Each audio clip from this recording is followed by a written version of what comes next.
भक्त्यावतारं भक्त्याख्यं नमामि भक्तशक्तिकम् अजानुलम्बितभुजौ कनकावदातौ संकीर्तनैकपितरौ कमलायतक्षौ विश्वम्भरौ द्विजवरौ युगधर्मपालौ वन्दे जगत्प्रियकरौ करुणावतारौ संकर्षणकारणतोषायि गर्भदोषायि च पयोधीशायि शेषस्य दस्यांश कला स नित्यानन्द्याख्या राम शरणं नमास्तु। नमो महावदन्नाय कृष्णप्रेमप्रदायते कृष्णाय कृष्णचैतन्यनाम्ने गौरभक्तिसे नमः। दिव्यवृन्दारण्यकल्पद्रुमाः श्रीमद्रत्नागारसिंहासनस्थो श्री श्री राधाकृष्णगोविन्ददेवो पृष्ठाभिः सेव्यमानो स्मरामि। वृन्दावै तुलसीदेवै प्रिया वै केशवस्य च विष्णुभक्तिप्रदे देवी सत्यवत्यै नमो नमः। श्रीकृष्ण चैतन्य प्रभु नित्यानंद श्री अद्वैत गदाधर श्रीवासादि गौर भक्तवृंद। हरे कृष्ण कृष्ण कृष्ण हरे हरे हरे राम राम राम हरे हरे। नमस्ते नरसिंहाय प्रह्लादल्लाददायिने हिरण्यकशिपूरवक्षशिलाटङ्कमहालये नीलाचल निवासाय नित्याय परमात्मने बलभद्र सुभद्राभ्यां जगन्नाथाय ते नमः। नारायणं नमस्कृत्य नरं चैव नरोत्तमं देवीं सरस्वतीं व्यासं ततो जयो मुदीरये।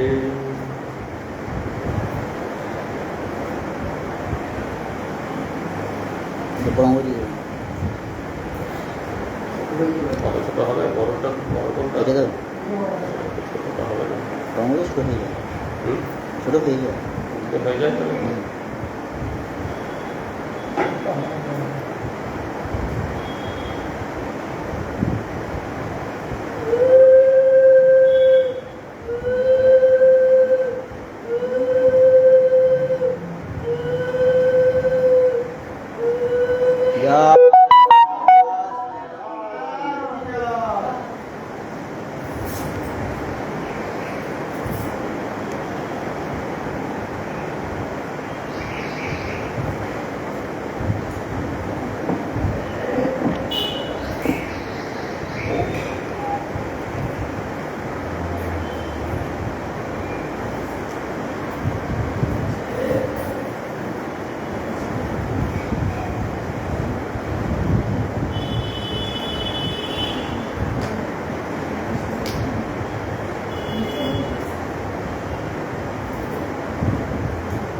श्री ब्रह्मा नारद गोस्वामी के बोलছেন भगवान श्री वामन अवतारे अदिति पुत्र द्वादश आदित्यের মধ্যে বয়সে সর্বকনিষ্ঠ হলেও গুণে সর্বাপেক্ষা জ্যেষ্ঠ ছিলেন। সেই যজ্ঞাধিষ্ঠাতা ভগবান শ্রীকৃষ্ণ তার পদন্যাস দ্বারা ত্রিলোক আক্রমণ করেন। তিনি ত্রিপাদ ভূমি গ্রহণের সালে বামন রূপে বলির অধিকৃত সমগ্র ভুবন গ্রহণ করেছিলেন।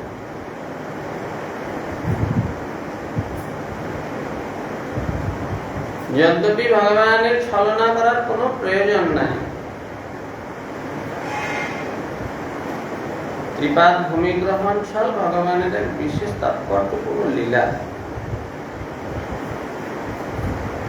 এই লীলার মধ্য দিয়ে ভগবান ভক্তের যাবতীয় অভিমান, যাবতীয় আত্মমোহ দূর করে ভগবানের চরণে কিভাবে নিজেকে সমর্পণ করতে হয় এই লীলায় প্রকাশ করেছিলেন।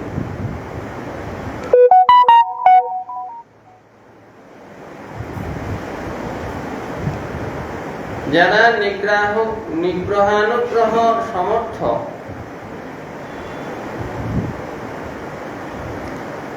যাচ্ছা ব্যতিরেকে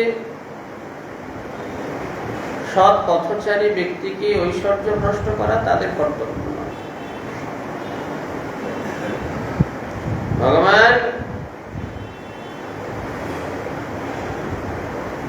শ্রী বামন দেবের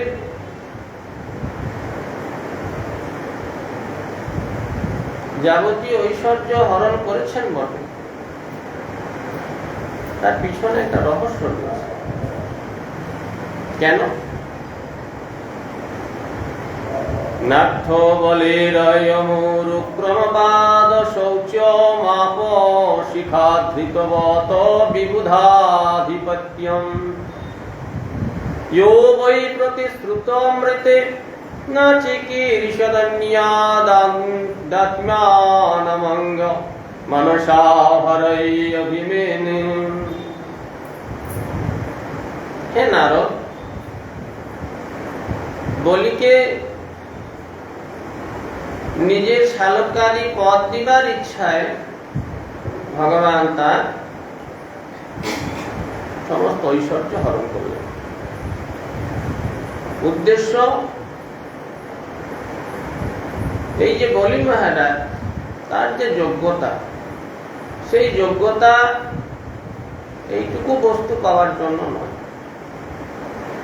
অধিক দানের উদ্দেশ্যে ভগবান তার এই ক্ষুদ্র ঐশ্বর্য হরণ করলেন। যে বলিরাজ ভগবানের চরণ ধৌত জল সম্যক প্রকারে মস্তকে ধারণ করেছিলেন, যে বলিরাজকে শুক্রাচার্য শাপ প্রদান করে নিবারণ করলেও বলি মহারাজ প্রতিশ্রুত ভূমিদানে অন্যথা করতে অনিচ্ছুক হয়ে বামন রূপী ভগবান শ্রীহরির তৃতীয় চরণ রাখার জন্য মনে মনে নিজের অহান্তস্পদ দেহকেই প্রদান করেছিলেন। প্রভু, এই দেহটি অভিমানযুক্ত, এই দেহটিতে আপনি এই মস্তকে আপনার চরণ রাখেন। সেই বলির পক্ষে ইন্দ্রিয়াধিপত্য কি কখনো পুরুষার্থ হতে পারে? ইন্দ্রের যে ঐশ্বর্য, এইটুকু মাত্র বলি মহারাজের পুরুষার্থ হতে পারে না। জীবের প্রাপ্তি যতটা সম্ভব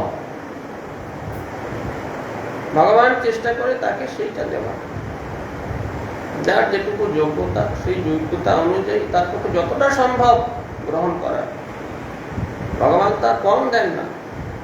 বলির যে যোগ্যতা, সেই যোগ্যতা অনুযায়ী শুধু ইন্দ্রের আধিপত্য প্রাপ্ত হয়ে সে সন্তুষ্ট থাকবে, এটা কখনো হতে পারে না। এই জন্য সেই বলির পক্ষে ইন্দ্রিয়াধিপত্য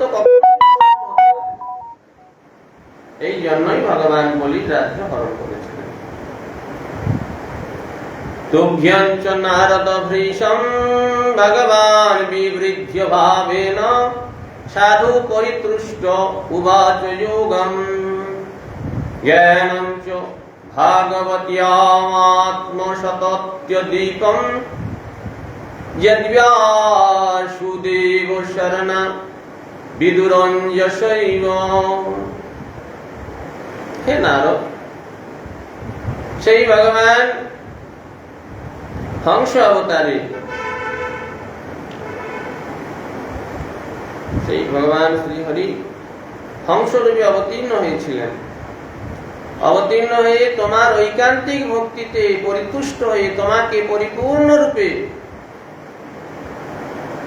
পরিপূর্ণভাবে একেবারে কোন রকম কোনো বাদ দেয়নি, শুদ্ধ ভক্তি, এই ভক্তি যোগ এবং ভগবানের সৌন্দর্য মাধুর্য, জীবের আত্মতত্ত্ব প্রকাশক ভাগবত জ্ঞান প্রদান করেছিলেন। হংসরূপে তোমার ভক্তিতে পরিতুষ্ট হয়ে, ঐকান্তিক তোমার যে ভক্তি, বিশুদ্ধ ভক্তিতে ভগবান প্রসন্ন হয়ে তোমাকে পরমার্থ জ্ঞান, ভাগবত তত্ত্ব জ্ঞান, ভক্তি যোগ সমস্ত কিছু প্রদান করেছেন।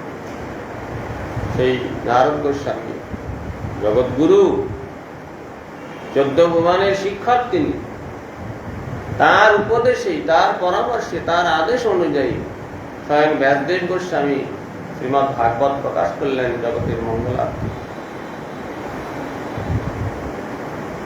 বাসুদেবীর ঐকান্তিক ভক্তগণ অনায়াসে সেই জ্ঞান জানতে পারে, যারা একান্ত ভাবে ভগবানের শরণাগত, যারা একান্ত বাসুদেব শরণাহা, যারা বাসুদেবের শরণাপন্ন, তারা জানতে পারে।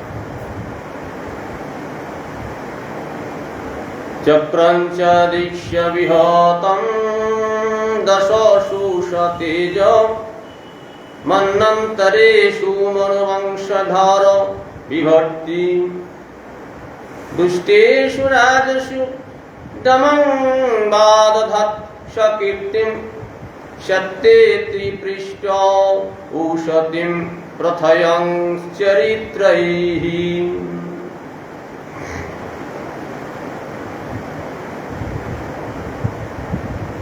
মন্বন্তর অবতারে ভগবান মনুবংশ পালক হয়ে 10 দিকে অপ্রতিহত প্রভাবে, সুদর্শন চক্র যেমন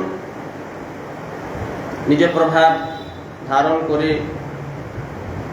গুণ দ্বারা ত্রিলোকের উপরিস্থিত সত্যলোকেও নিজ কমনীয় কীর্তি বিস্তার করত, দুষ্ট রাজগণকে দণ্ড প্রদান করে থাকে।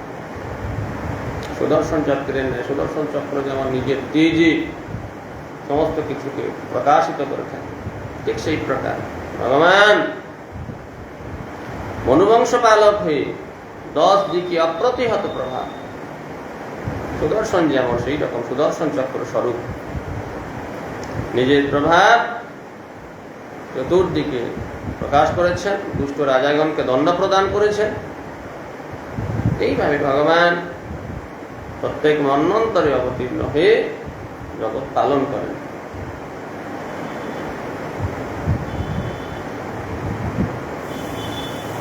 ধন্যন্তরিষ্য ভগবান স্বয়মেব কীর্তি নাম্যার্ণং পুরুরুজং রুজয়া সুহন্তি যজ্ঞে চ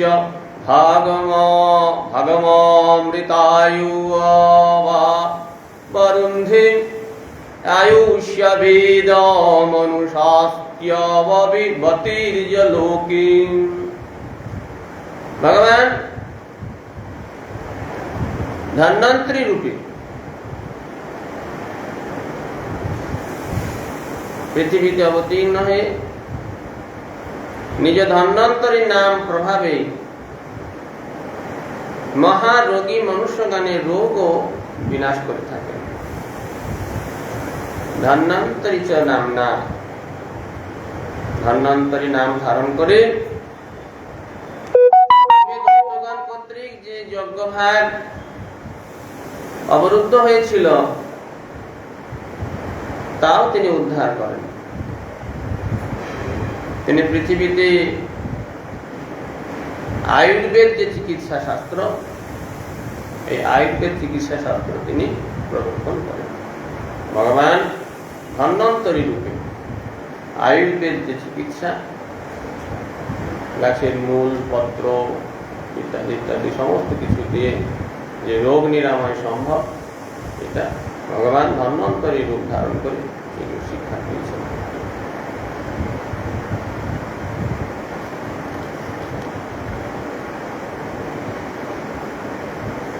শত্রং শয়ায় বিধিনোপভৃতং মহাত্মা ব্রহ্মধৃক উজ্জীত পথং নরকার্তিলিপ্সুঃ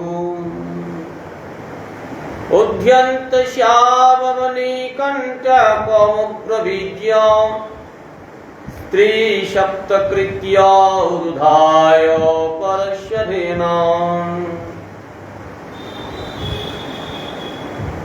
ব্রাহ্মণ দ্রোহী, ব্রহ্মধ্রুব, ব্রাহ্মণ দ্রোহী, বেদমার্গ উল্লঙ্ঘনকারী, যারা বেদ কি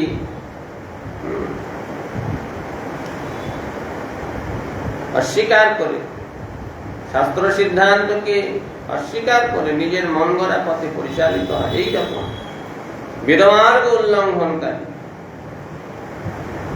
পৃথিবীর কণ্টক স্বরূপ, নরক যাতনা লাভে ইচ্ছুক, তারা নরককে ভয় পায় না। হ্যাঁ, নরক হয়, হবে, যা হবে, নরক যাতনা লাভে ইচ্ছুক, বিধি কর্তৃক মৃত্যু উপঢৌকন রূপে বিধি নির্দিষ্ট হয়েই আছে, তাদের এইভাবে মৃত্যু হয়। ক্ষত্রিয় কুলকে বিনাশের জন্য ভগবান এইরকম যে ক্ষত্রিয় কুল যারা বেদমার্গের অবমাননা করে, ব্রাহ্মণ দ্রোহী, পৃথিবীর কণ্টক স্বরূপ, এইরকম ক্ষত্রিয় কুলকে বিনাশের জন্য ভগবান মহাবলশালী পরশুরাম রূপী অবতীর্ণ হয়ে তীক্ষ্ণধার কুঠারের দ্বারা একবিংশতিবার সমগ্র পৃথিবীকে নিক্ষত্রিয় করেছিলেন। একবার আধবার নয়, যতবার এই প্রকার দুষ্কৃত রাজন্যবর্গ জগতের উপর নানাভাবে অত্যাচার করেছে, ভগবান ততবার তাদেরকে ধ্বংস করে দিয়েছে। 21 বার নিক্ষত্রিয়। ভগবানের অদ্ভুত তার ঐশ্বর্য প্রকাশ, তেজ প্রকাশ। অস্মৎ প্রসাদ সুমুখ কলয়া কলেশ ইক্ষ্বাকু বংশ অবতীর্য গুরুর নির্দেশে বনং সদয়িতানুজয়া বিবেশ यस्मिन् विरुद्ध दोष कंघर आर्तिमार्च्छत्।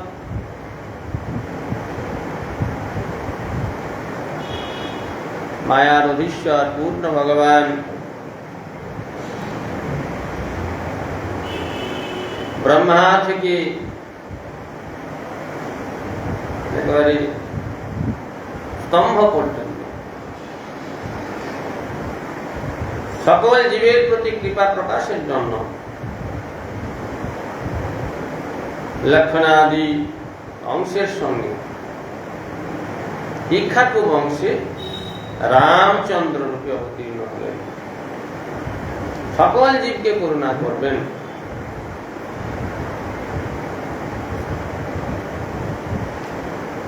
এই ইচ্ছায় ভগবান তার অংশ যে লক্ষণ, লক্ষণের সাথে রামচন্দ্র রূপে পিতার আজ্ঞানুসারে ভার্যা সীতা এবং অনুজ লক্ষণের সঙ্গে বনে প্রবেশ করলেন। পিতার আদেশ পালন করতে হয়নি, পিতাকে বলতে হয়নি যে যাও তুমি বনে যাও। পিতার আদেশ বলতে তার আজ্ঞা সরাসরি এইরকম তো ছিল না যে যাও তুমি আমার আদেশ পালন করো, আমার যে ইচ্ছা সে ইচ্ছা পূরণ করো, এমন দরকার। কিন্তু এটা করা কর্তব্য, এটা কর্তব্য জেনে তিনি স্বেচ্ছায় রাজ ঐশ্বর্য পরিত্যাগ করে সীতাদেবীকে নিয়ে যেতে চাননি, লক্ষ্মণকে সঙ্গে নিয়ে যেতে চাননি সেবা করার জন্য। সীতাদেবী যখন একান্ত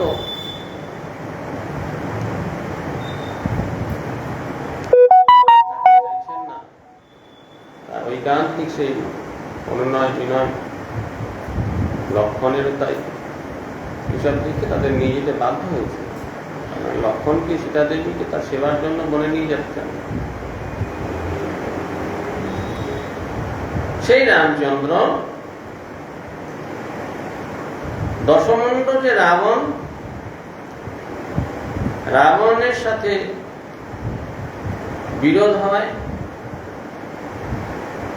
দুষ্কর্মকারী রাবণ, সেই রাবণকে বধ করেছে।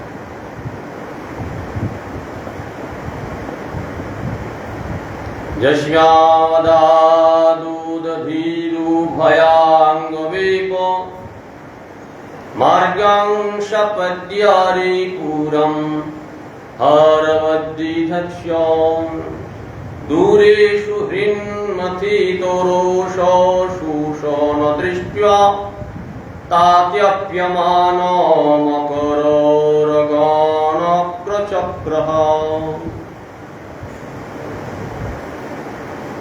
ত্রিপুর দগ্ধ করার ইচ্ছাতে স্বয়ং মহাদেব যেমন ত্রিপুরারিকে ধ্বংস করেছেন, ত্রিপুরারিকে শাস্তি দিয়ে ত্রিপুর যে দুর্গ, তাই তো, উনি একেবারে ধ্বংস করে দিচ্ছিলেন। সেই ত্রিপুরারি মহাদেবের ন্যায় রামচন্দ্র অরিপুর লঙ্কা, ত্রিপুর যেমন দগ্ধ করেছিলেন মহাদেব, ত্রিপুরকে ধ্বংস করার ইচ্ছায় মহাদেব যেভাবে ত্রিপুরকে একেবারে দগ্ধ করে দিয়েছিলেন, ঠিক তদ্রূপ রাবণপুরী লঙ্কাকে ভগবান শ্রী রামচন্দ্র দগ্ধ করতে ইচ্ছা করলেন, যে লঙ্কা দগ্ধ করা প্রয়োজন। দূরে অপহৃতা প্রিয়তমা সীতার জন্য অত্যন্ত ক্ষুব্ধ হওয়াতে তার নেত্রোদ্বয় ক্রোধে অরুণ বর্ণ হয়ে উঠল। তাতে সমুদ্রের গর্ভস্থ মকর, উরগ, কুম্ভীরাদি অত্যন্ত তাপিত হয়ে উঠল। তার ক্রোধের প্রভাবে সমুদ্রের সমস্ত জীব যেন অস্থির হয়ে উঠল। অতএব সমুদ্র স্বগণ সহ নিজ বিনাশ আশঙ্কা করে ভয়ে কম্পমান হয়ে শ্রী রামচন্দ্রকে শীঘ্র পথ প্রদান করলেন। প্রথমে সমুদ্র তার তপস্যায় সাড়া দেয়নি, সমুদ্রের কাছে প্রার্থনা চেয়েছিলেন, পথ দাও। সমুদ্র পথ দিতে চাই। যখন আরক্তবর্ণ অশ্রু ক্রুদ্ধ হয়ে যখন ভগবান শ্রী রামচন্দ্র সেই দৃষ্টিতে সমুদ্রের দিকে দৃষ্টি নিক্ষেপ করলেন, তখন সমুদ্র বাধ্য হয়ে ভয়ে করজোরে তার চরণে এসে স্তব করলেন এবং তাকে পথ দিলেন। বলেন, প্রভু, আমার উপর দিয়ে আপনি সগণ সহ হেঁটে যাবেন, আমার জল আপনাকে বাঁধবে না।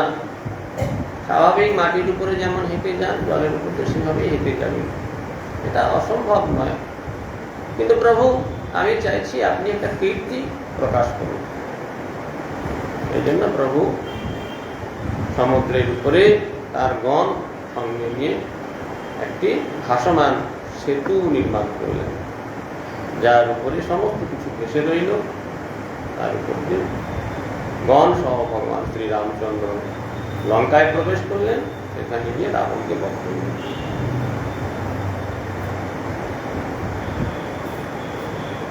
বক্ষস্থল স্পর্শ রুগ্ন মহেন্দ্র বাহ দন্তৈর বিলম্বিত ককুব্জশ ঊরহাসম সদ্য বসুভি সহ বিনেশ্বতি দারভট্টু বিস্ফুর্জিতৈর ধনুষ উচ্চরতয়ধি।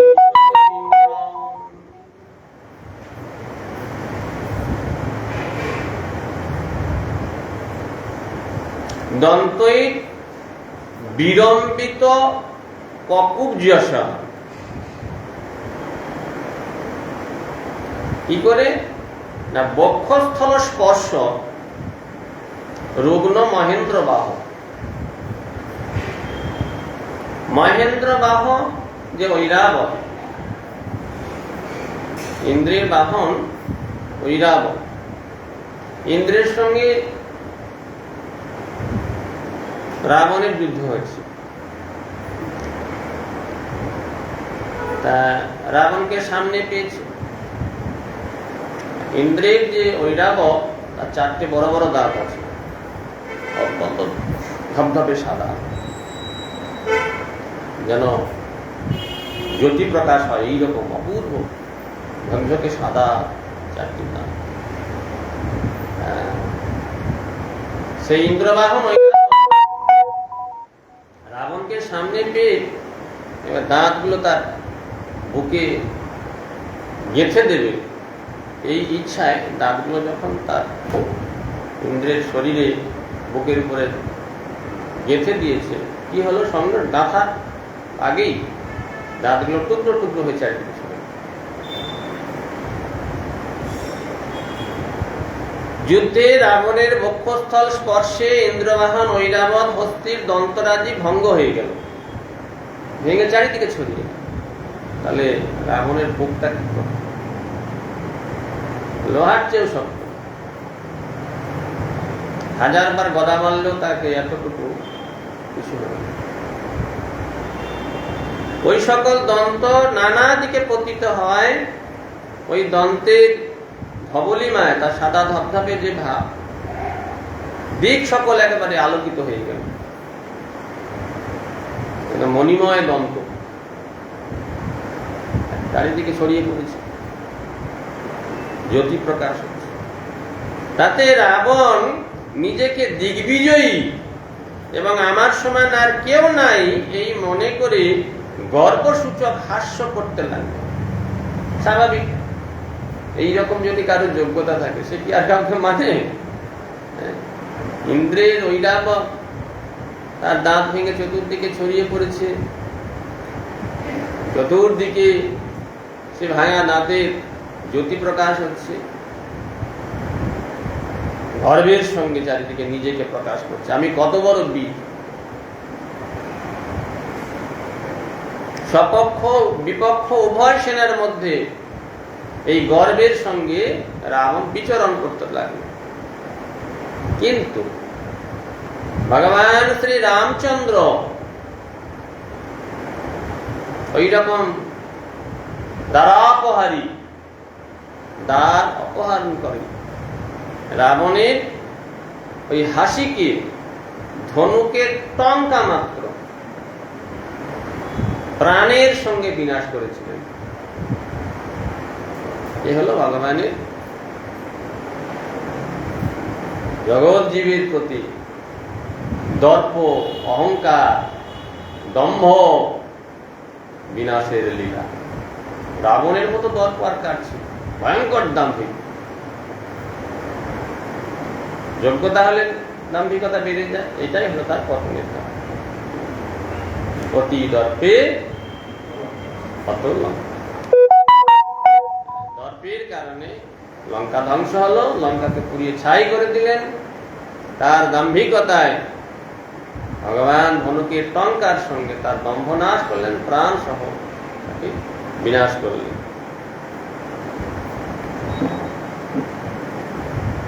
ভূমে সুরিতরবরূথ বিমর্দিতায়া ক্লেশভয়ায় কলয়াসিত কৃষ্ণ কেশঃ জাত করিষ্যতি জনানুপলক্ষ্য মার্গঃ কর্মাণি চাত্ম মহিম্নপ্য নিবন্ধনানি।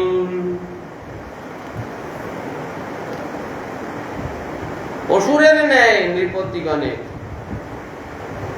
সৈন্য সমূহ দ্বারা এই পৃথিবী পীড়িতা হল।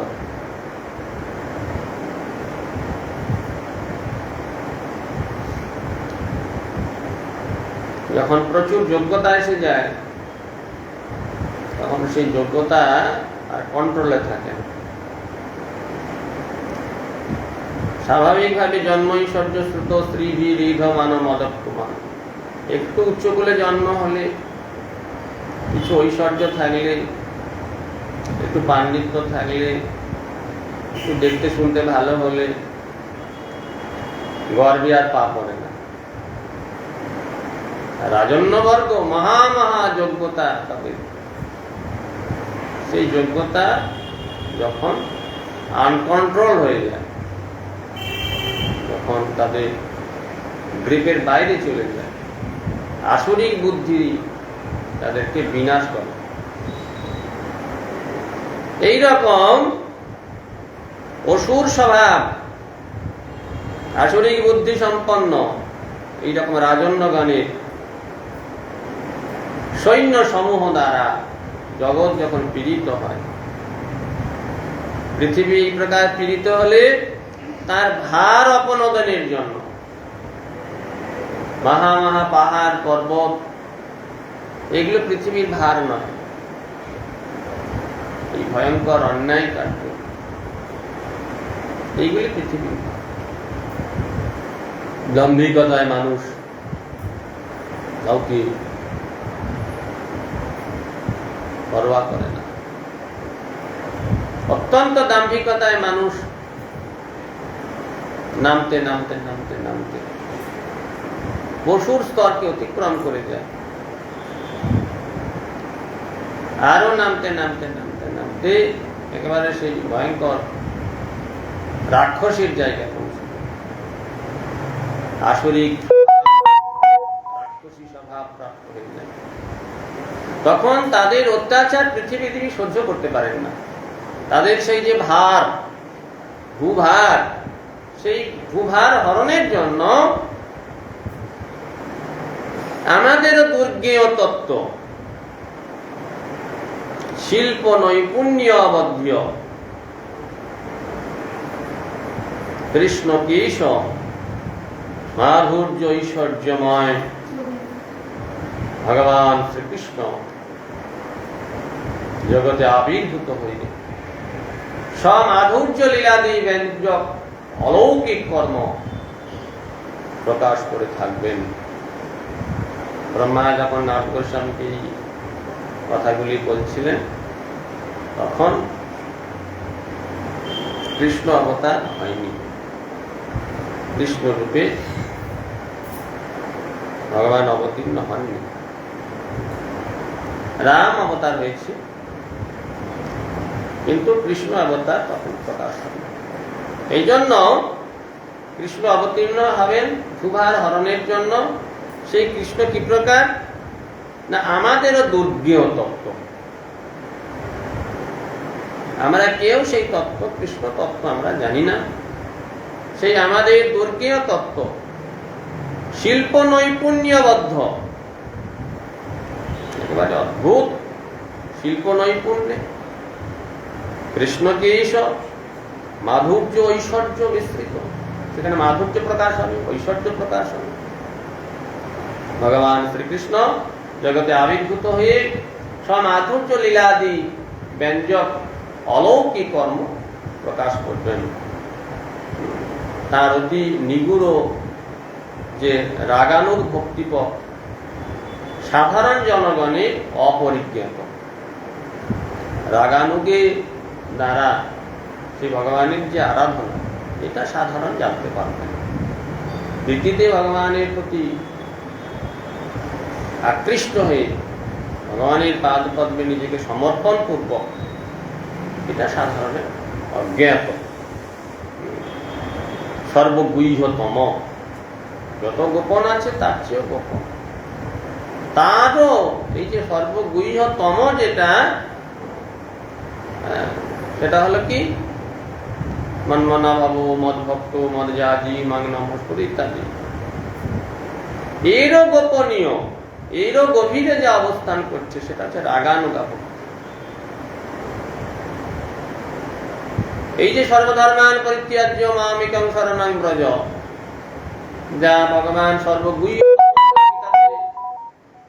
সর্বশ্রেষ্ঠ সিদ্ধান্ত প্রদর্শন করেছেন, মহাপ্রভু এটাকে একেবারে বাইরে উড়িয়ে দিয়েছেন। এহ বাহ্য, আমাকে ভিতরের কথা বলো। প্রভু কহে এহ বাহ্য, আগে কহ, এহ বাইরের কথা। কাউকে যদি উপদেশ দিয়ে বুঝিয়ে পারিয়ে ভগবানকে ভালোবাসতে শেখাতে হয়, তাহলে তার কতটুকু যোগ্যতা? ভগবানের প্রতি অনুরাগ বশত স্বাভাবিকভাবে তাতে প্রীত হয়ে পরম অনুরাগের সঙ্গে ভগবানের সেবা করবে, ওইটা দরকার। এটা সকলে জানবে না, এই জন্য বললেন তার প্রতি নিগুড় রাগানুগ ভক্তিপথ সাধারণ জনগণের অপরিজ্ঞাত থাকবে, এটা সকলে জানতে পারবে। একমাত্র ভগবানই গৌর সুন্দর রূপে অবতীর্ণ হয়ে সেই রাগানুগা যে মার্গ, কি মহাপ্রভু মতমিদম ব্রজবধূ বর্গেন ইয়া কল্পিতা। ব্রজবধূ বর্গ যেভাবে সেবা করেছেন ভগবান, সেই কথাটা, সেই তত্ত্বটা, সেই ভাবটা মহাপ্রভু প্রকাশ করবেন। শ্রীমান মহাপ্রভু মতমিদম, মহাপ্রভুর মত, তিনি যেভাবে সিদ্ধান্ত দেখাবেন তবে মানুষ জানতে পারবে। সাধারণ যোগ্যতার দ্বারা এটা কেউ জানতে পারবে না। সেই ভগবান কৃষ্ণচন্দ্র অবতীর্ণ হবেন যখন পৃথিবীর দুভার হরণের জন্য তিনি আসবেন। তোকেন জীবহরণম যদুলৌকিকায়া ত্রৈমাসিকস্য চ পদা সকটয়পবৃত্যহং যদৃঙ্গত্যান্তর্গতেন দিবি স্পৃশোভ্য উন্মূলনান্তি তরথার্জুনয়োর্ন ভাব্যম। সেই ভগবান ক্ষুদ্র বালক রূপে বিস্তৃত শরীরা যে পুতনা, সেই পুতনার প্রাণবধ, 3 মাসের শিশুর অতি সুকোমল পদাঘাতেই সকট ভঞ্জন, হামাগুড়ি দিয়ে গমন করেই গগনস্পর্শী অতি উচ্চ অর্জুন বৃক্ষ যুগলের অভ্যন্তরে প্রবেশ করে উদুখল দ্বারা তাদের উন্মূলন, এই সকল কার্য অবশ্যই করবেন। এই কার্য কি ঈশ্বর 10 দিন, তাই তো যখন পুতনা বধ করলেন, কতটুকু বয়স? ওইটুকু বয়সে বিস্তৃত শরীর পুতনার প্রাণ বধ করলেন। 3 মাসের শিশু সকটাসুরকে বধ করলেন। হামাগুড়ি দিয়ে উদুফলকে টেনে টেনে নিয়ে গেলেন। যমজ যে অর্জুন বৃক্ষ, বিশাল অর্জুন বৃক্ষ, কয়েকশো বছর ধরে, কয়েকশো কেন আরো বেশি হয়, বহুকাল ধরে সে বিশাল অর্জুন বৃক্ষদ্বয়, তার মাঝখানে উদুফলকে টেনে নিয়ে ভগবান যে আকর্ষণ করেছেন, যমলার্জুন বৃক্ষ একেবারে দুর্বার গতিতে পতিত হলো, তাদেরকে উদ্ধার করলেন। এটা কি ভগবান ছাড়া আর কারো পক্ষে সম্ভব? এখানে ভগবান ইত্যাদি ইত্যাদি সমস্ত লীলা প্রকাশ করবেন। यद्वै व्रजे व्रजपोषुं विशातोऽपि तं पलान जीवयादनुग्रहदृष्टिवृष्ट्या तच्छुद्धयति विश्ववीर्यविलोलजिह्व मुच्याटयिष्य दुर्गं विहारं हृदीन्याम्।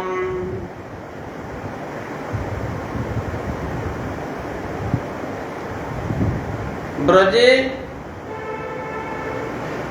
ব্রজপশু গোপগণ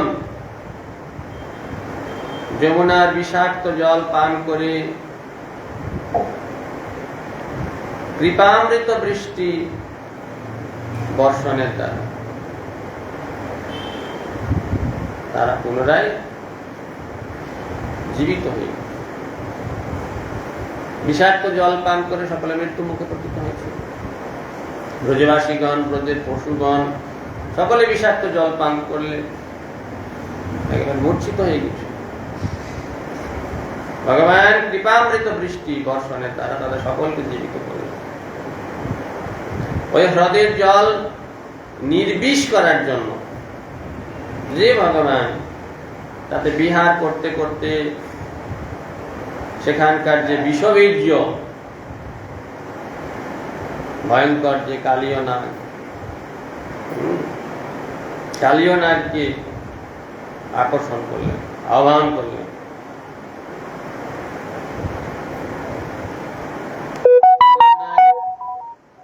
অভিশপ্ত হয়ে সেখানে এসেছে।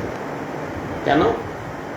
এখানে নারদ গরুড়ের ভয় থেকে উদ্ধার পাওয়ার জন্য। গরুর পক্ষীর ভয়ে লুকিয়েছিলেন, আর গরুর পক্ষে এখানে আসার কোনো সুযোগ ছিল না। কেন? কারণটা কি? না, একবার সৌভরী ঋষি এখানে কালীয় হ্রদ বলে যেটা পরিচিত, এই হ্রদের নিচে, তখন তো কালীয় হ্রদ নাম ছিল না, পরে কালীয় এসে থাকার পরে কালীয় হ্রদ নাম। তাই এই হ্রদের তলায় জল স্তম্ভন করে সেখানে তপস্যা করছে গরুর পক্ষী। গরুর পক্ষী মানে কি পাখি? বাজ পাখি। গরুর পক্ষী, বাজ পাখি তো মাছ খায়, সাপ খায়, সব খেয়ে নেয়, ভয়ঙ্কর তীক্ষ্ণ জাত। গরুর পক্ষী সেখানকার মাছ ধরে ধরে খাচ্ছে। ভগবানের নিজ জন, তিনি তার এইসব নিয়ম চলেন। তাকে আমরা যে নিয়ম বেঁধে দিই, জীব এটা খাওয়া যাবে না, ওটা খাওয়া যাবে না, বাজ পাখি খাদ্যই তো তাই। বাজ পাখি তো তাই পায়ে করে ধরবে। গরুর পক্ষীর খাওয়ার বর্ণনা আছে। একবার সেসব একটা কচ্ছপ আর একটা হাতিকে ধরেছে। সে হাতির মাপই হচ্ছে কয়েক যোজন বিস্তৃত হাতি, আর কচ্ছপও সেই প্রকার। দুজনের মধ্যে দ্বন্দ্ব চলছে, দুজনকে দুটো পায়ে করে ধরে নিয়ে যাচ্ছে। তাহলে গরুর পক্ষীর ক্ষমতা কি প্রকার, আর তিনি ইচ্ছা অনুযায়ী শরীরকে কতটা বিস্তার করতে পারতেন। কয়েক যোজন পরিমাণ সে হাতি আর কচ্ছপ, তাদেরকে দুজনকে দুটো পায়ে ধরেছে।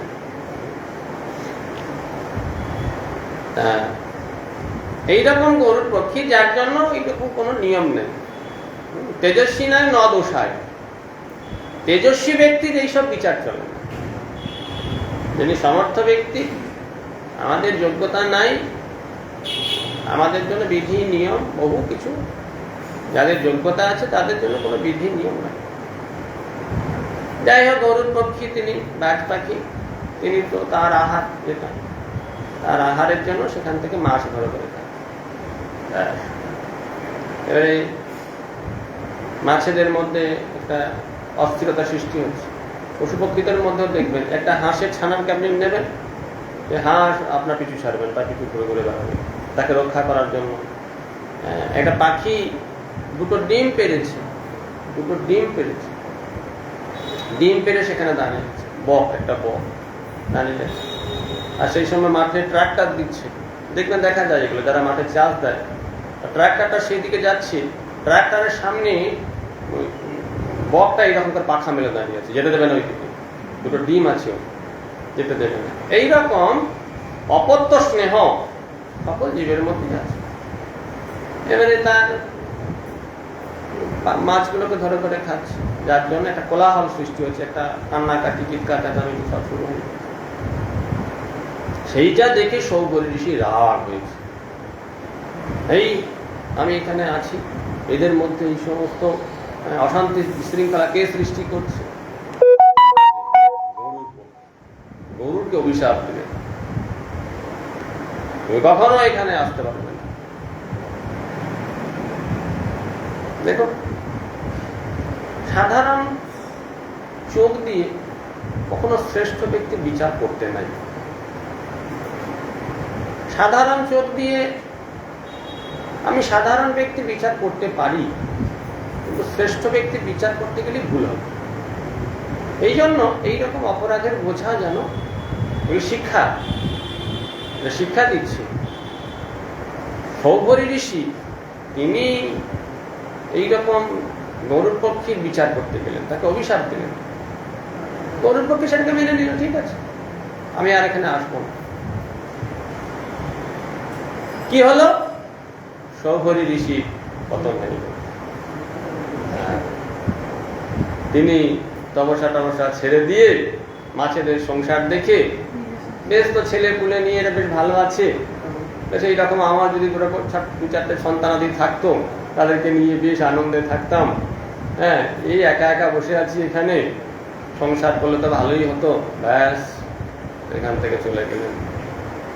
সেখানে গিয়ে সংসার বাসনা জাগলো। এইরকম গিয়ে আবার সংসার বিস্তার, সংসারে গিয়ে অপরাধের ফল। এই জন্য খুব সাবধান থাকতে হয় শিক্ষার বিষয়ে।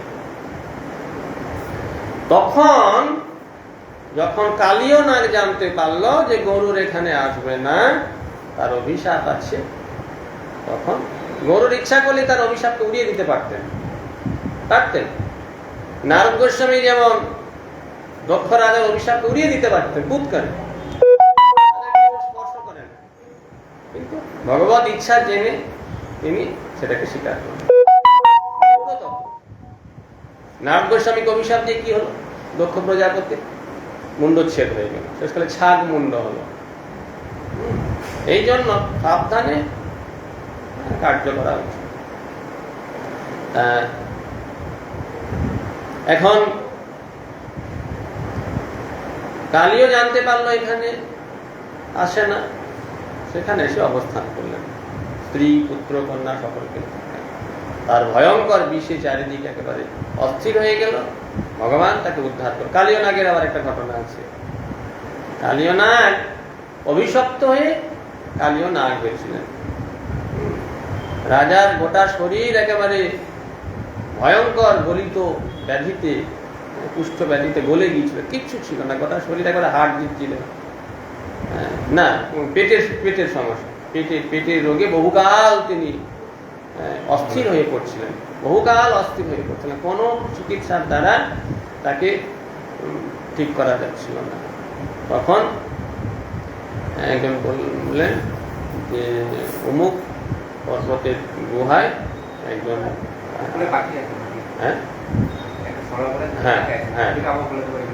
ওখানে যাও, ওখানে গেলে একজন গুহাতে একজন অবস্থান করছে, তার চরণ ধৌত জল, চরণ ধুয়ে সেই জল যদি পান করতে পারো তাহলে তোমার রক্ষা। তখন গেছেন, গিয়ে বাঘ থেকে প্রণাম করেছেন, কোন মহাত্মা এখানে আছেন, আপনার চরণ ধৌত জল আমি পান করতে চাই, যদি দয়া করে আপনার চরণটি বাইরে প্রকাশ করেন। তখন দেখলো যে একটা জায়গা রয়েছে, সেখান থেকে একটা চরণ বেরিয়ে, চরণ দেখে তো সর্বনাশ, এই পচা গলা, কুষ্ঠ ব্যাধিতে ভর্তি, হ্যাঁ, এই টক টক করে রক্ত পড়ছে, রস বেরোচ্ছে, এই চরণটা ধুয়ে আমি কি করে খাবো?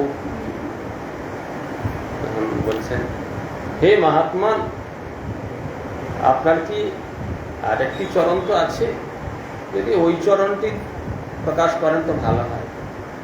তখন এই চরণটি ভিতরে ঢুকিয়ে নিলেন, দ্বিতীয় চরণটি বের করলেন, সেটা তো আরো পচে দুর্গন্ধ উঠছে, পোকা কিলবিল কিলবিল করছে। সর্বনাশ, তো আগের চরণটা তবুও ভালো ছিল। হ্যাঁ, কি করা যায়? তখন জল নিয়ে, রিঙ্গার থেকে জল নিয়ে এবারে নিয়েছি, জল রস টকটক করছে, এবারে পোকা কিলবিল করছে হাতেতে, কি করে খাই, কি করে খাই, কোনো রকম একটু ঠোঁটে ঠেকিয়ে নিয়ে মাথা। সে মূর্খ, যার চরণ ধৌত জল তোর সর্ব ব্যাধি থেকে তোকে মুক্ত করে দিতে পারে, এটার প্রতি শ্রদ্ধা জন্মালো না, এত বড় ভুল করলি। সামান্য চরণ ধৌত জলে যদি তোর সর্ব ব্যাধি বিনাশ হয়, তাহলে সেই ব্যক্তির যোগ্যতা কতটুকু? তার যোগ্যতাটা দেখি না, বাইরের বস্তুটা দেখি, মূর্খ, সর্পরূপে পরিণত। এইরকম অবমাননার জন্য সর্পরূপ প্রাপ্ত হতে হবে। দেখতে দেখতে দেখতে দেখতে সর্পরূপ পরিণত হলো। হে প্রভু, আমার উপায় কি? উদ্ধারের উপায়। ওই যে চরণ ধৌত জল মস্তকে নিয়েছি শ্রদ্ধা সহকারে, শ্রী ভগবান ওই মস্তকে তার চরণ প্রদান করবেন, তার দ্বারাই তোর উদ্ধার। সেই কালীয় নাগ তাকে ভগবান উদ্ধার করলেন এই অবতারে, তাকে আকর্ষণ করলেন, আহ্বান করলেন। তিনি উঠলেন, ভগবান তার মস্তকে পদাঘাতের দ্বারা তার যাবতীয় অপরাধ দূর করলেন, তাকে মুক্ত করে, যাও এখান থেকে, তুমি চলে যাও, তোমার চরণে, তোমার মস্তকে আমার চরণ ছাপ আছে। যদি গরুর পক্ষী কখনো তোমার কাছে যায়, তুমি সঙ্গে সঙ্গে তার কাছে মাথা নত করবে। মাথা নত করলে তোমার মস্তকে আমার চরণ ছাপ দর্শন করে গরু তোমাকে এই বলে চলে গেলেন কালীয় নাগ। সেখান থেকে ভগবান সেই জলকে শীতল করে দিলেন, সকলের পানির উপযুক্ত করে দিলেন। এইভাবে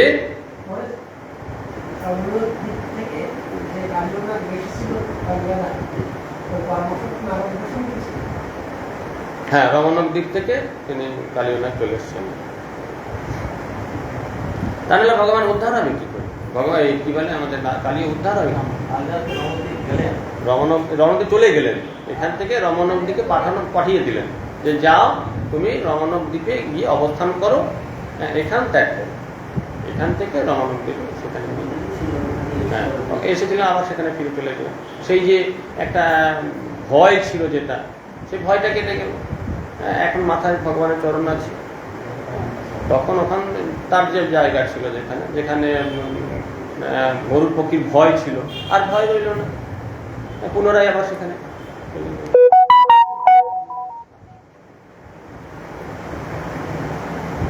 হরে কৃষ্ণ। এখনো সময় আছে, হবে হবে।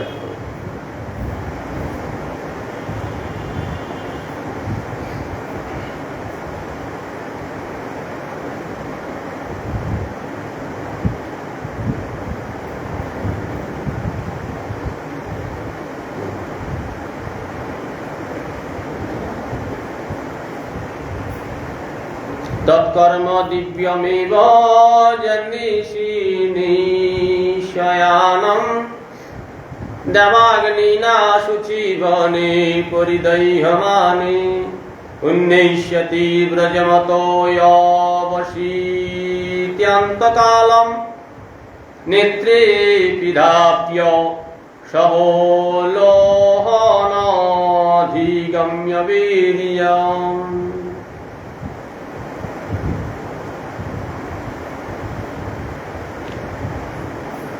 অনধিগম্য বীর্যঃ। ভগবান শ্রীকৃষ্ণ তার যে বিক্রম, যাবতীয় কার্য সাধারণের পক্ষে করা তো সম্ভবই নয়, তা বোঝাও অসম্ভব। ভগবান শ্রীকৃষ্ণের যাবতীয় কার্য অপ্রাকৃত। প্রাকৃতের ন্যায় দেখা যায়, কিন্তু প্রাকৃত আর অপ্রাকৃতের মধ্যে অনেক পার্থক্য। একই রকমের কার্য। একবার কোন একজন মূর্খ গুরু মহারাজের কাছে এসে বলে, গুরু মহারাজ, দেবতারাও তো ওই রকম মানুষের মতো, তারা সকাল বেটা ইত্যাদি ইত্যাদি ইত্যাদি ইত্যাদি, তাদের পূজা করবো কেন, তাদের আরাধনা করবো কেন, তারাও ভোগে মত্ত আছে ইত্যাদি ইত্যাদি, তারাও। গুরু মহারাজ বললেন, দেখো, দেবতাদের বিষয় ভোগ আর সাধারণ মানুষের বিষয় ভোগ এক নয়। যুক্তি দেখাচ্ছে, শাস্ত্রে এই আছে ওই আছে, দেবতারা এইভাবে বিষয় ভোগ করেছে, এইভাবে ইত্যাদি ইত্যাদি। গুরু মহারাজ বললেন, না, অনেক বোঝানোর চেষ্টা করলেন। জগতের একটা 10 দিন খেতে পায়নি ক্ষুধার্ত ব্যক্তি,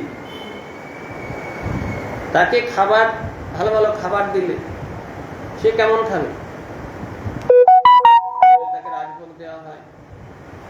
আর যে নিত্য রাজভোগ খায়, নিত্য উত্তম উত্তম বস্তু খাবার খায়, তার কাছে ওটা কিছুই না। যে 10 দিন খাবার খায়নি, তাকে রাজভোগ কেন? কোন রকম একটু ডাল অন্ন দিলেই সে একেবারে পরম। 10 দিন হতে পারে, 2 দিন খায়নি, তার অবস্থা খায়। অত্যন্ত ক্ষুধার্ত ব্যক্তির কাছে সাধারণ একটু খাবার হলে সে একবারে হুমড়ি খেয়ে পড়বে খাবারের জন্য। আর যার সামনে চব্য চস্য লেহ পেহ বহু রকমের একবারে উত্তম উত্তম সমস্ত খাবার বিদ্যমান, তার কাছে ওটা কিছুই না। আবার যারা সাধু মহাত্মা, তারা খাবার জন্য খায়, শুধু শরীর ধারণের জন্য যারা খায়, যারা সে বিষয়ে নিষ্প্রিয়, তারাও খাবার খাচ্ছে, তাদের কোন রকম কোনো লোভ নেই, তথাপি তারা খাবার খায়। তাদের খাবার খাওয়া, এদের দুজনের খাবার খাওয়া আলাদা। আবার যারা প্রতিষ্ঠিত, ওই তত্ত্বে যারা প্রতিষ্ঠিত হয়েছে, তাদের খাবার খাওয়া এদের মতো না। একজন চেষ্টা করছে, নিষ্ক্রিয় হওয়ার চেষ্টা করছে, নিষ্ক্রিয় ভাবে ভজন সাধন করতে চাইছে, একজন প্রতিষ্ঠিত হয়ে গেছে। আবার ভগবানের একজন পার্শ্বদ, প্রত্যেকের কার্যটা একই রকম দেখা গেলেও সকলেই খাবার খাচ্ছে, সকলেই দেখা যাচ্ছে। দুর্বাসাকে যত রকমের খাবার সব দিয়ে দিল না? ব্রজকবিরা যত কিছু নিয়ে গেছিল সব হাঁড়ি করে করে করে করে দিল, সব ফেলে দিল। দুর্বাসা সব খেয়ে নিল। খেয়ে নিয়ে দুর্বাসা বলল, যাও যমুনার সামনে গিয়ে বলবে, যমুনা, দুর্বাসা নিরাহারী। দুর্বাসা কিছু খায়নি। এই জন্য কার্যটা একই রকম দেখা গেলেও ব্যক্তি বিশেষে প্রত্যেকের আলাদা আলাদা। যে যে লেভেলে আছে তার বিচারটা সেই লেভেল থেকে করতে হবে। তোমার লেভেল থেকে, তোমার লেভেলে এই অবস্থা বলে তুমি উঁচু লেভেলের বিচারটা তোমার মতো করতে পারো না। গুরু মহারাজ অনেক বোঝাল, মাথা থাকলে তো বুঝবে, ভিতরে ঘটে কিছু থাকলে তবে তো জ্ঞান হবে। গুরু মহারাজের রুম থেকে বেরিয়ে এসে বলছে, গুরু মহারাজ যাই বলুন না কেন, আমি মানতে পারলাম না। এই হচ্ছে দুর্বুদ্ধির। এই জন্য নিজের মাথা দিয়ে কখনো অপ্রাকৃত তত্ত্ব বোঝা যায় না। এই জন্য অনুগত হয়ে গুরবানুগত্যে শুনতে হয়। সে কথাই শাস্ত্রেও বলছেন, ভগবানের সবকিছু অপ্রাকৃত, নিজের মাথা দিয়ে বিচার করতে গেলেই ঘটে। কৃষ্ণকেও তখন আর 5টা কামাসক্ত যে জগতের মানুষ, তাদের মতো বিচার হবে। বিষয় আসক্ত ভোগী রাজন্য বর্গের মতো বিচার করবে। এই জন্য ভগবান অপ্রাকৃত, প্রাকৃত বৎ, প্রাকৃতের ন্যায় মনে হলো কখনো প্রাকৃত নয়, অপ্রাকৃত। ওই জন্য ভগবান বলেছেন যে জন্ম কর্ম চ মে দিব্যম য় ব্যক্তি তত্ত্বতঃ, যে তত্ত্ব এটা বুঝেছে। ওপরে ওপরে বুঝলে হবে না, তত্ত্ব তো বুঝতে হবে, তার আর পুনর্জন্ম হবে না। কালিয়দহের নিশাতে, ওই রাত্রিতে ব্রজবাসীগণ সকলে সেখানে নিদ্রিত হলেন। রাত হয়ে গেছে এই সমস্ত কালীয় দমন করতে ইত্যাদি ইত্যাদি করতে। রাত্রে ব্রজবাসী সকলে নিদ্রিত হয়েছেন। সেই সময় দাবাগ্নি, গ্রীষ্মকালে শুষ্ক বনে সকলকে দহন করতে করতে করতে করতে করতে ব্রজবাসীগণের মৃত্যু যেন এসে চারিদিকে ঘিরে ফেলেছে দাবাগ্নি। মৃত্যু অনিবার্য হয়ে উঠবে, কিন্তু দুর্গে অবীর্য ভগবান বলদেবের সঙ্গে তাদেরকে সেখান থেকে চোখ বন্ধ করো, চোখ বন্ধ করো, সেখান থেকে মুঞ্জাটবিতে নেত্রদ্বয় আবৃত করে দাবাগ্নি দিতেছে। ভগবানের এই সমস্ত অপ্রাকৃত লীলা সাধারণের বোধগম্য নয়। শুধু ভক্তেরা ভগবানের এই লীলা স্মরণ করে আনন্দ প্রাপ্ত হন। আমার প্রভুর কি অদ্ভুত কার্য, অদ্ভুত লীলা। প্রভুর এই সমস্ত লীলা তারা আস্বাদন করে ভক্তি নেত্রে। ভক্তি নেত্র ছাড়া অন্য কোনো কিছু দ্বারা একে দেখা যায় না। হৃদয়ে ভক্তিতে আপ্লুত হতে হবে, ভক্তিতে সিক্ত হতে হবে, নিষ্পৃহ সেবা প্রবৃত্তি থাকতে হবে, তবে এগুলো আস্বাদন হয়। হ্যাঁ, অন্ধীভূত চক্ষু যাহার বিষয় ধুলিতে, কেমন সে পরতত্ত্ব পাইবে দেখিতে। এই জন্য হৃদয়কে সিক্ত করতে হবে, ভক্তিভাবে সিক্ত করতে করতে করতে করতে একদিন সেই ভক্তিভাবে বিভাবিত হয়ে প্রভু সেই সমস্ত লীলা আস্বাদন হবে। হরে কৃষ্ণ। বাঞ্ছা কল্পতরুভ্যশ্চ কৃপা সিন্ধুভ্যো পতিতানাং পাবনেভ্যো বৈষ্ণবেভ্যো।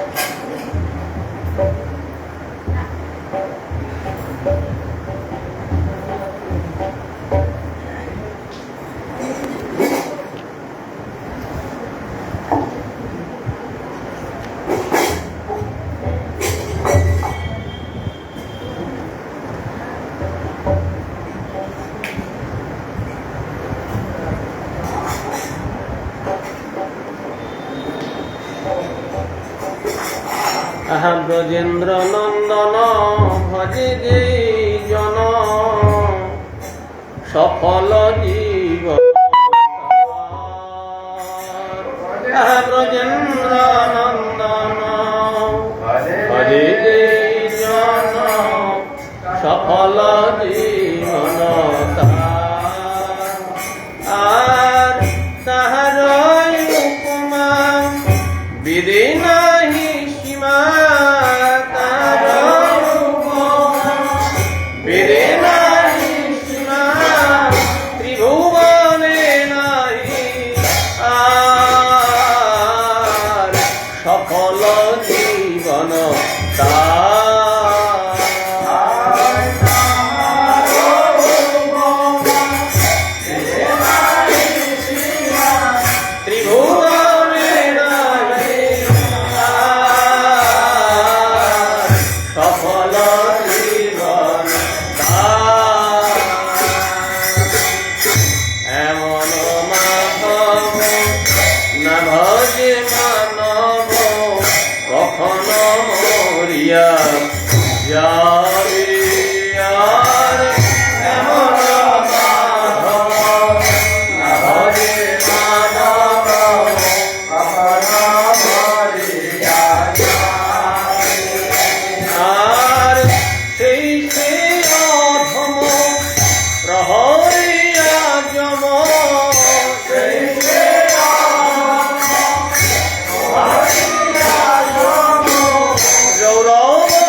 সংসার জগত মাঝিয়া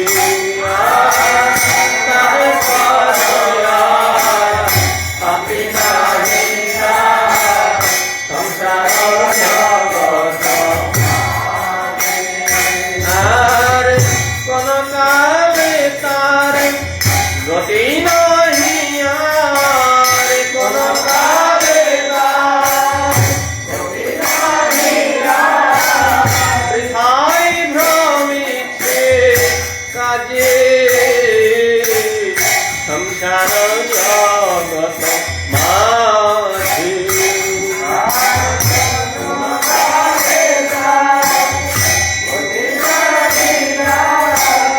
বৃথায় ভ্রমিছে কাজে সংসার জগত মাঝি ব্রজেন্দ্র নন্দন ভজে যে জন সফল জীবন ব্রজেন্দ্র নন্দন ভজে যে জন সফল জীবন লোচন দাস ভগতি আস হরিগুণ কহিলে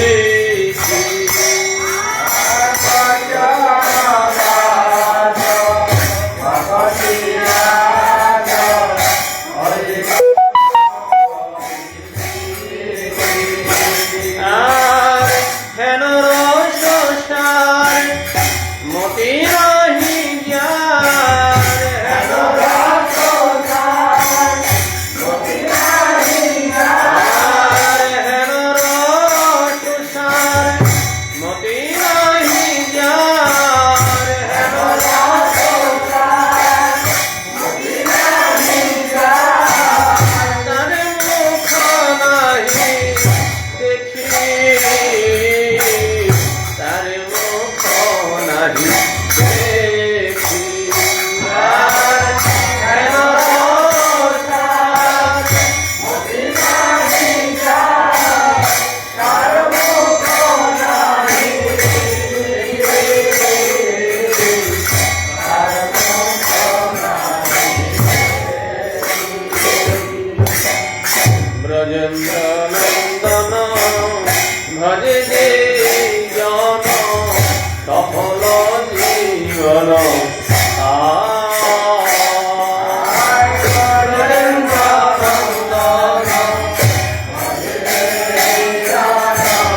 আমারে আমারে মায়া নমো নারায়ণী আমারে আমারে মায়া নমো নারায়ণী চলতে মহারাজ মহারাজ রাম রাম জাত দারাতে পরাতে অগুণাত জাত দারাতে পরাতে অগুণাত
श्री श्री गुरु गौरांग गंधर्व गिरिराज गोपीनाथ मदन मोहन राधा माधव राधा दामोदर राधा श्याम सुंदर श्री जगन्नाथ बलराम सुभद्रा सुदर्शन श्री श्री गुरुपाद पद्म की जय जय श्रीपाद भक्ति जीवन आचार्य श्री गुरु महाराज की जय जय श्रीपाद भक्ति प्रकाश गुरुदेव की जय जय श्रीपाद